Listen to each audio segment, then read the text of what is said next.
Through the mining boom especially, we've seen a huge growth in camps for commuting workers.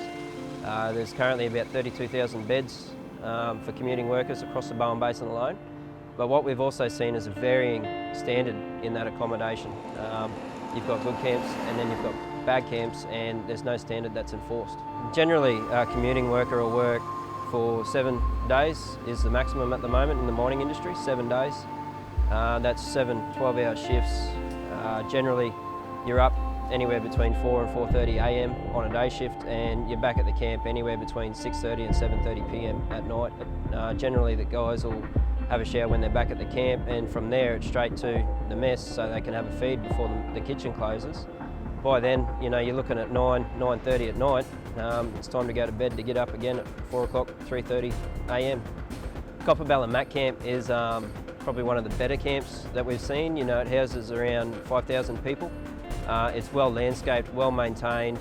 It's got the facilities like tennis courts, gym, you know, internet and Wi-Fi and stuff like that, so the guys can keep occupied when they're not at work and they do have a bit of spare time.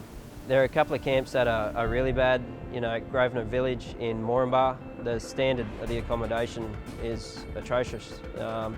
Very small rooms, not very well maintained. It's also close to an industrial area of Moranbah, so there'd be noise, all the rest of it. And then you go to Blackwater, which is very similar again. So the average donga is probably about 3 by 3. You know, it's no bigger than a normal room in a house. So you imagine trying to squeeze a bed, a toilet and a shower into that, it doesn't leave you much room for anything else. The better ones that we've seen, you know, will be a bit bigger, sort of have an ensuite setup, you know, to separate the toilet and shower from the bedroom, and gives the guys a bit of room, you know, for a TV and facilities like that. Control is a big issue in some of the camps. Eureka Village, especially where you've got to actually go through security boom gates to get in, and if you're a visitor there, you've got to be escorted around, and you've also got security guards that patrol the area. You know, they'll tell the guys when they've got to go to bed.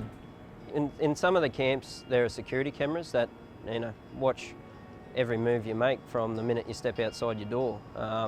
It'd be very intimidating knowing that at any moment you're being watched. Some camps you're free to come and go as you please.